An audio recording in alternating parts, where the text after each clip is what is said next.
Metformin biguanide one of the most important anti diabetic oral anti diabetic drug. तो इसका basic nature क्या होता है, ये बिग्यूनाइड डेरिवेटिव है। इसका टाइप यूग्लाइसेमिक होता है, मतलब कि हाइपोग्लाइसीमिया कॉज नहीं करता है नॉन डायबिटिक या डायबिटिक पेशेंट में, ठीक है।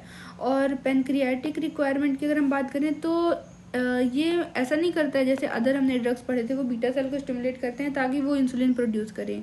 जो मेटफॉर्मिन है वो ऐसा नहीं करता है। ये क्या करता है, वर्क करता है इंसुलिन की प्रेजेंस, मतलब उसकी प्रेजेंस मैंडेटरी है तभी मेटफॉर्मिन वर्क करेगा या उसका एक्शन इफेक्टिव होगा। तो अब ये कैसे वर्क, ये वाली बात आपको उसका मैकेनिज्म ऑफ एक्शन देखने पर समझ में आएगी। तो अभी आगे देखते हैं इसके फार्माकोकाइनेटिक्स की बात करें तो एब्जॉर्प्शन की बात करें तो ये ओरली एक्टिव होता है और ये PMAT और OCT3 ट्रांसपोर्टर इंटेस्टाइन में प्रेजेंट होते हैं, उसके थ्रू एब्जॉर्ब होता है, एक्टिव एब्जॉर्प्शन के थ्रू। ये चैनल है और इसके थ्रू ये एक्टिव ट्रांसपोर्टर है और इसके थ्रू ये एब्जॉर्ब होता है इंटेस्टाइन में। देन प्लाज्मा प्रोटीन बाइंडिंग 0% होती है, ये सर्कुलेट होता है कम्प्लीटली फ्री, ठीक है, किसी से बाइंड नहीं होता। मेटाबॉलिज्म 0%, मतलब कि कोई भी हिपैटिक मेटाबॉलिज्म नहीं होता है इसका कि मेटाबोलाइट बने फिर ओवर करे, ऐसा नहीं होता है। तो इसका मेटाबॉलिज्म नहीं होता है। एक्सक्रीशन ये कम्प्लीटली एक्सक्रीट होता है अनचेंज्ड वाया किडनी। तो यहाँ से हमें पता चला किडनी का अच्छा होना ज़रूरी है। अगर किडनी अच्छे से वर्क करेगी तब मेटफॉर्मिन का क्लियरेंस अच्छे से हो पाएगा। तो ये हो गया। इसमें क्या होता है, glomerular filtration rate plus active tubular secretion via these two क्या कहते हैं ट्रांसपोर्टर। तो ये दोनों चीज़ें ज़रूरी होती हैं किसके लिए, एक्सक्रीशन ऑफ मेटफॉर्मिन, ठीक है। तो यही लिखा हुआ है कि अगर रीनल फेलियर है तो एक्यूमुलेशन हो जाएगा इस ड्रग का, और एक्यूमुलेशन होगा तो लैक्टिक एसिडोसिस होगा। ये इसका रीज़न आपको भी पता चलेगा मैकेनिज्म देखने पर। तो इसलिए हम क्या करते हैं, रीनल फेलियर के केस में मेटफॉर्मिन कॉन्ट्राइंडिकेटेड रहती है। अब हम आते हैं इसके मैकेनिज्म ऑफ एक्शन पर। तो सपोज किसी पर्सन ने मेटफॉर्मिन का इंटेक किया तो ये क्या होता है, लीवर हेपेटोसाइट में एंटर करता है with the help of OCT1 transporter enzyme. वहाँ एंटर करने के बाद ये क्या करता है, इनएक्टिवेशन करता है माइटोकॉन्ड्रिया के कॉम्प्लेक्स 1 को, जो कि इनर मेम्ब्रेन में प्रेजेंट होता है, आपको पता होगा। देन इसके कारण क्या होगा, ATP बनना कम हो जाएगा, मतलब जो ऑक्सीडेटिव फॉस्फोराइलेशन होती है माइटोकॉन्ड्रिया के कॉम्प्लेक्स इनर मेम्ब्रेन पे, वो क्या हो जाएगी, इनहिबिट हो जाएगी। तो इसके कारण ड्रॉप होगा इंट्रासेलुलर ATP, और ATP कम होगा तो कंपेरेटिवली AMP बढ़ जाएगा। AMP बढ़ जाएगा तो ये एक्टिवेट करता है AMP activated protein kinase, AMP के, ठीक है। तो ये अब जब AMP के एक्टिवेट हो जाएगा तो ये वर्क करेगा लीवर, स्केलेटल मसल और एडिपोज टिश्यू पर, और जिसके कारण क्या रिजल्ट आएंगे वो आपको याद रखने हैं। तो इसके कारण क्या होता है कि ओवरऑल सप्रेस होती है ग्लूकोनियोजेनेसिस प्रोसेस, ठीक है। क्यों, क्योंकि यहाँ पर जो हमारा AMPK है, AMPK वो क्या करता है, इनहिबिट करता है फॉस्फोइनॉल पायरुवेट कार्बोक्सीकाइनेज और ग्लूकोज 6 फॉस्फेटेज एंजाइम को। तो इसके कारण ग्लूकोनियोजेनेसिस क्या हो जाती है, डिक्रीज हो जाती है, और ओवरऑल ग्लूकोज का आउटपुट थ्रू लीवर ये क्या हो जाता है, डिक्रीज हो जाता है। साथ में ये ब्लॉक करता है कोरी साइकिल, मतलब कि जो लैक्टिक एसिड बन रहा था, क्योंकि कॉम्प्लेक्स 1 इनहिबिट हो गया है तो कंपेरेटिवली ज़्यादा एनारोबिक रेस्पिरेशन होगा, उसमें लैक्टिक एसिड बनेगा। तो लैक्टिक एसिड का क्लियरेंस कौन करता था, लीवर। तो यहाँ कोरी साइकिल इनहिबिट हो रही है, मतलब लैक्टिक एसिड जो है वो ग्लूकोज में कन्वर्ट नहीं हो पाएगा।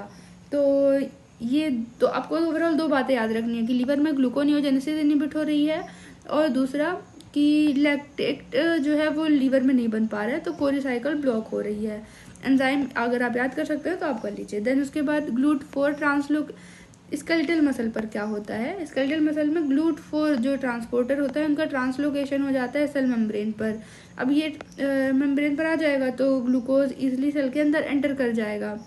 तो ये हो गया। तो हम कह सकते हैं अब ओवरकम कर रहा है इंसुलिन का रेजिस्टेंस, ठीक है। और स्केलेटल मसल में ग्लाइकोजन की फॉर्म में वो स्टोर हो जाता है, तो इंक्रीज करता है ग्लाइकोजन स्टोरेज। तो हम कह सकते हैं कि ये इन्हेंस कर रहा है इंसुलिन मीडिएटेड ग्लूकोज अपटेक। तो अब आप देखिए कि अगर ये एक तरह से ग्लूकोज को मतलब ये किसी भी मैकेनिज्म में ये बीटा सेल पर एक्ट नहीं कर रहा है कि बीटा सेल इंसुलिन प्रोड्यूस ज़्यादा कर दे, नहीं, ये यहाँ पर डायरेक्ट क्या कर रहा है, ग्लूकोज पर वर्क, मतलब हेपेटिक सेल पे ग्लूकोज कम कर रहा है, स्केलेटल मसल में ग्लूकोज के अपटेक को इंक्रीज कर रहा है, तो ब्लड ग्लूकोज डिक्रीज हो जाएगा, इंसुलिन रेजिस्टेंस डिक्रीज हो जाएगा। और अभी एडिपोज टिश्यू पर ये क्या करता है कि ये एडिपोज टिश्यू पर फॉस्फोराइलेशन और इनएक्टिवेशन ऑफ एसिटाइल कोएंजाइम है, कार्बोक्सिलेज एंजाइम, इसका इनएक्टिवेशन करता है। ये इनएक्टिवेट होगा तो मेलोनिल कोएंजाइम ए, जो एसिटाइल कोएंजाइम से ए से मेलोनिल कोएंजाइम ए बनता था, वो डिक्रीज हो जाएगा। और साथ में ये एक्टिवेट करता है CPT1 एंजाइम को। तो ये दोनों चीज़ें मिलकर क्या करेंगे, प्रमोट करेंगी फैटी एसिड का बीटा ऑक्सीडेशन। साथ में ये क्या करता है, SREBP1C का इनिबिशन करता है, जिसके कारण लाइपोजेनेसिस क्या होती है, सप्रेस होती है। तो इतने आपको एंजाइम्स वगैरह नहीं याद करना है, सिंपल से याद करना है। लीवर में क्या कर रहा है, ये ग्लूकोनियोजेनेसिस को इनहिबिट कर रहा है और कोरीसाइकिल को इनहिबिट कर रहा है। और साथ में स्केलेटल मसल में GLUT4 के ट्रांसलोकेशन को कर रहा है, जिसके कारण ग्लूकोज का अपटेक इंक्रीज हो रहा है स्केलेटल मसल में। और एडिपोज टिश्यू पर ये क्या कर रहा है, फैटी एसिड का बीटा ऑक्सीडेशन प्रमोट कर रहा है, fatty acid beta oxidation promote कर रहा है और लाइपोजेनेसिस को सप्रेस कर रहा है। ठीक है, अब देखिए इसके बाद आते हैं कि GIT में क्या करता है, ये डिले करता है absorption of glucose, hexose, amino acid, vitamin B12, ये बहुत इंपॉर्टेंट है, तो ये आपको याद रखना है। अब देखिए टॉक्सिसिटी पर बात करते हैं कि इसके एडवर्स इफेक्ट क्या होंगे मेटफॉर्मिन के। तो तीन चीज़ें याद रखनी है। तो गैस्ट्रोइंटेस्टाइनल डिस्ट्रेस कर रहा है, लैक्टिक एसिडोसिस कर रहा है और विटामिन B12 डिफिशियंसी कर रहा है। तो गैस्ट्रोइंटेस्टाइनल डिस्ट्रेस में क्या है कि ये जो मेटफॉर्मिन है इसकी लोकल हाई कंसंट्रेशन जाती है गट में या म्यूकोसल लेयर में, तो ये अल्टर करता है मोटिलिटी और मेटाबॉलिक रेट को। तो इसके कारण क्या होगा, abdominal pain, anorexia, bloating, nausea, watery diarrhoea. देखिए ये ऊपर वाले तो कॉमन से साइड इफेक्ट्स हैं, जो मेन है वाटरी डायरिया और मेटेलिक टेस्ट, ये भी याद होना चाहिए, अलग यूनिक है इसका। देन उसके बाद लैक्टिक एसिडोसिस कराता है। अभी हमने देखा कि मेटफॉर्मिन ब्लॉक करा था कॉम्प्लेक्स 1 को, इसके कारण एनारोबिक ग्लाइकोलाइसिस बढ़ जाएगी, तो ग्लूकोनियोजेनेसिस ब्लॉक हो रहा है और तो इस कारण से जो लैक्टेट था वो ग्लूकोज में कन्वर्ट नहीं हो पाएगा, और लैक्टेट ग्लूकोज में नहीं कन्वर्ट होगा तो उसका क्लियरेंस नहीं होगा, तो एक तरह से लैक्टिक एसिड क्या हो जाएगा, बढ़ जाएगा।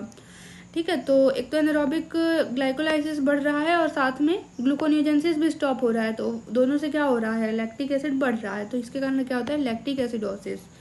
ठीक है, और ये ट्रिगर होता है अल्कोहल से, रीनल फेलियर और हाइपोक्सिया दोनों से, क्योंकि हाइपोक्सिया होगा तो ऑक्सीजन कम होगा तो यही एनारोबिक ग्लाइकोलाइसिस इंक्रीज हो जाएगी, एनारोबिक रेस्पिरेशन इंक्रीज हो जाएगा, तो इस कारण से ये भी ट्रिगर करेगा लैक्टिक एसिडोसिस को।